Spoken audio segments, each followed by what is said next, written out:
Hello everybody, Forces here, and this is my first part of the Blender tutorial.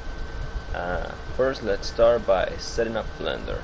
Okay, this is all the things that we're gonna look in this tutorial. Setting up Blender, Blender keys and shortcuts, model importing and exporting, model editing, and remeshing.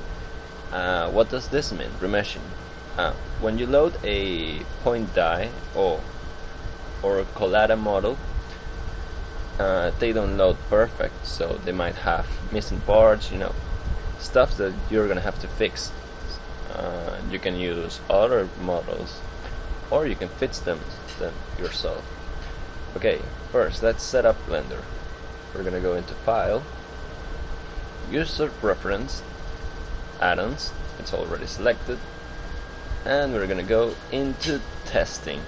If we already have the exporter loaded.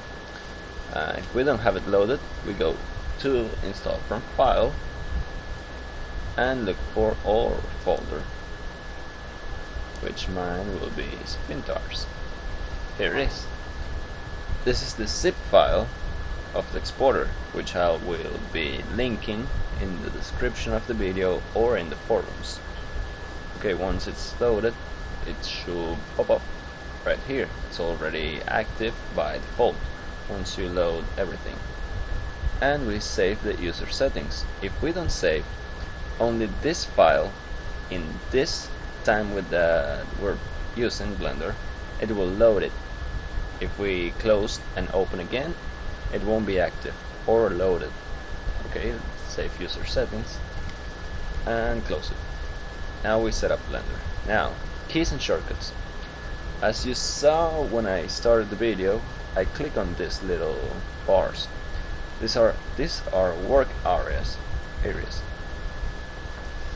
We can have as many objects as we want in these work areas. Now, if we want to add something, we press Shift A, as you can see here. Meshes, plane, cubes, cylinders. Let's add a cube. Okay, how big is this cube? No, we don't know. So we press N and we see the transforms. Blender by default comes in this way. Those values can be used on Spintars. Let's say, for example, I want to have a headlight. I can use any of these values to point the flare in the XML. We're gonna go into that later. Okay, now to change this to metric or imperial units, we go into the scene tab here, and we go into length, metric, imperial, and none. None is the Blender and Spintars system. Okay, now the dimensions of the cube are 2 meters by 2 meters by 2 meters. We can scale it down pressing S, and now that we scale it down, our scale values has changed. Remember to always reset this. Once you export the model, those values will be set to 1. So if our model is 10 kilometers wide, 10 kilometers big, 10 kilometers of height, and we scale it down and don't apply them, the model, once we export it, it's gonna be the original length, and that will ruin our export, which is something that doesn't take as much to load, but neither do applying scales. So Control A, apply rotation and scale. What does location means? Let's say I move my model to here. So now it's up there, it's 1 meter behind the 0 value on the x-axis and 1 meter up, or 1.5 meters. So apply location, it moves this origin of the model to the 0 value. If we want to change the origin of a model, we press Ctrl Alt Shift C and origin to geometry, or as you can see, this little cross that we see, cross and circle here, that thing is our 3D cursor. Let's say I move the 3D cursor to here. I can press Shift S and selection to cursor. We move our selection from its origin to the cursor. We can also change the origin to the 3D cursor, and we can cursor to selected. Let's say I want to change the cursor from here to here, and now I can grab those values and use them on the XML, both for suspension, location of the wheels, everything that needs to have a value. Okay, now that we know that, let's go into the more basic stuff. This, we've got to change it to local. Why? Because this model has the Z axis like that, to going up, and X going forward. But Spintars doesn't read that. In Spintars, the Y axis, the green one, must be the up one, and the Z axis, the side by side one. So we're gonna grab our model, let's center the model, Shift C to select the cursor to the center, and selection to cursor, offset. Now let's rotate this 90 degrees. Now our Z axis is going up. That's bad. Rotation must be applied to the model. Apply rotation and scale. Now this model has the Y axis going up. This model is perfect for exporting, but this is just a box, doesn't mean nothing to us. So let's import our first model. Let's go into File, Import, Lightweight Object. Why lightweight? Because the file that I'm gonna give you all for testing is gonna be a lightweight object. Here it is, pickup.iwall. Let's load it up. Oh, they didn't export it. That's weird. Huh. Okay, this is. Let me try again. Maybe I load the wrong model. Lightweight object. Oh yeah, it's the wrong one. Here it is. EMC pickup. As you can see now, this model is huge, and it's not pointing in the right direction because it's X forward, and this has Y forward. So we're gonna press A to select all, R to rotate it, Z to make it in the Z axis, and 90. Apply rotation and scale. Always apply rotation and scale. You can do only rotation or scale, but since this is just a model, we apply both. Now when each of these little squares are 1 meter, so this truck is big. Let's scale it down to a rough size that we want. Okay, let's move it up and apply rotation, scale. Let's press D to pop the side menu and location. That's all done by one. Now, let's say I want to start editing this model. What do I do first? The model, I made a small pause to change some things on the model. What were those things? First, I pressed Tab to enter edit mode. As you can see, I deleted the side of the model and went into modifiers and added a mirror modifier. Now you see your model, if you added the mirror, should be something like this. Oh, and selected to the y-axis. By rotation scale. Must be something like this. It's blurry, it doesn't have any shape like this door has. And maybe it was also a joined model. That means all of this was one, like this. How do I separate everything? I press B. First I select the meshes that I want to separate. Press B, selection. And now it's a separate mesh. You want to do that to all of your models just to have a bit more organization. You can still model everything in just one model, but when you export that, it's gonna be a pain in the ass. Now Control C and get back to the point where I was. Now let's add these blue lines. Those are sharp edges. A sharp edge tells Blender, once we add the edge split modifier, that this should have like a cut. For example, this mesh, this part of the mesh is smooth like this, but this one has shape because of the sharp edge.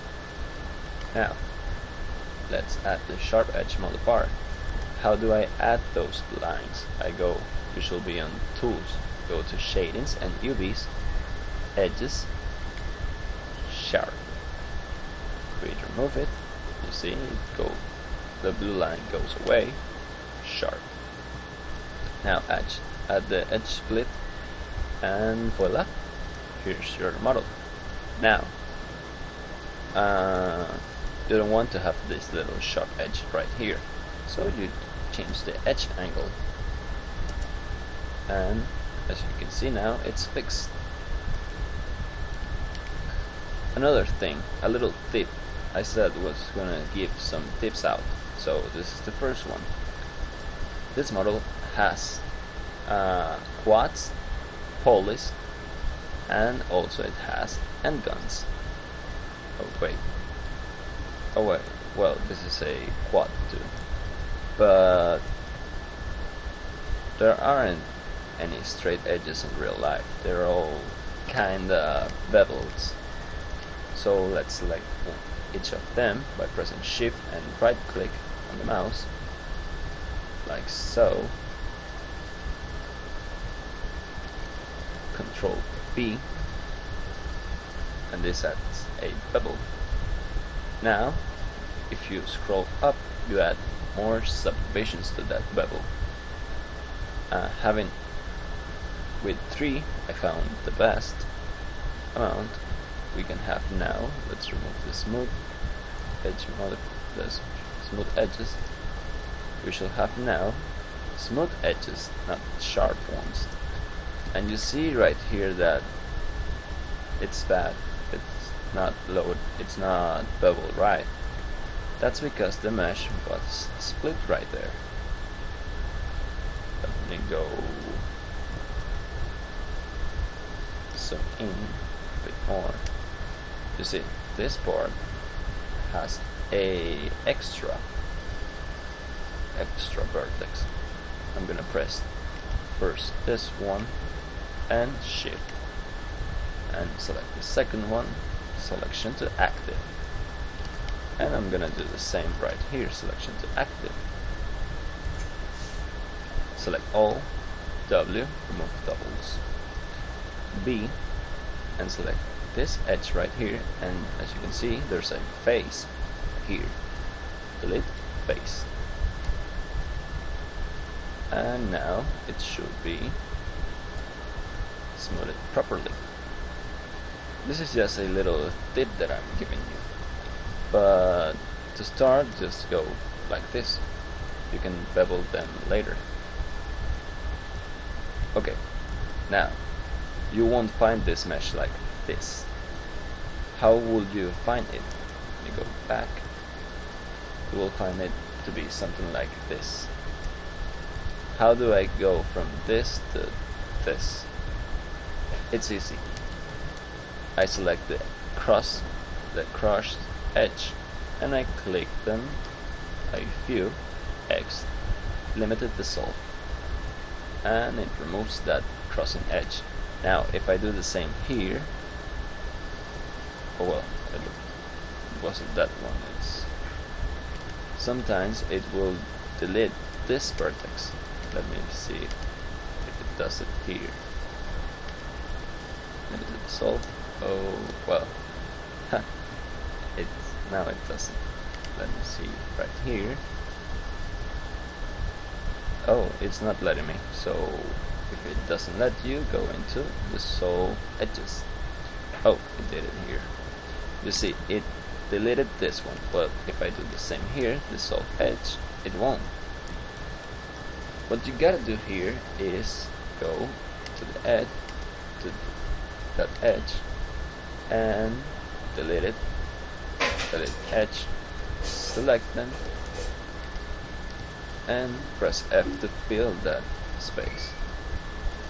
Now, once I've done every one of them, I should have now something like this. Why I didn't do those one? Because it's not a part of the model that I'm gonna be smoothing or doing anything to them. I only smooth or dissolve the edges of the ones that I'm gonna edit. For example, this back gate. Why I smooth them all? Because I'm gonna have to edit this part right here, this part right here, and this edges. So as this one and this one right here, I'm gonna have to add that bevel later. Not gonna do it right now. But now I have edited my mesh, giving it a bit more shape. See. Now, let's say I want to import this model as it is. Apply rotation and scale and location. Rotate it on the x-axis minus that 90 degrees. And apply rotation and scale. Now, as you can see, I have a mirror modifier on the y-axis. So once I rotate it and apply the rotation, I'm gonna have to flip this into the z-axis, this one too, and I'm gonna stop the video for a second and do it on every mesh. Okay, once we have it, all of them fixed and applied, you can see I no longer have the mirror modifier active. We can now export this model, but we need to add a collision detection box, a CDT. To make one, we go into Shift A, Mesh, add a mesh, and a cube. Go into Tab for your edit mode, and make a rough shape of the model. It doesn't have to, it shouldn't be high poly. Why? Because high poly CDTs will make your game lag, and we don't want that, because if we're playing a really good map and we have lag, it's gonna ruin our day pretty much. So let's say, for example, I want to make this box shape, the shape of the box. I'm gonna have to delete this one, press this one, press C to make a circle selection, A to E to extrude, and make something like this. Select this one now, and press F to fill. Do the same right here, and right here. But you will tell me forces. It's not aligning, and you have a small space right there. So I'll press B to box selection, S to scale, X and 0. That align them.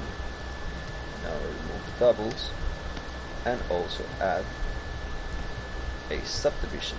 Pressing Ctrl R, and now I can remove doubles. Do the same, Control Shift 0, and remove doubles. Now I have this subdivision right there. I'm gonna select this part, press G twice to move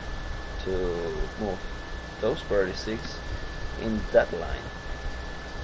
This is G1 once, this is G twice.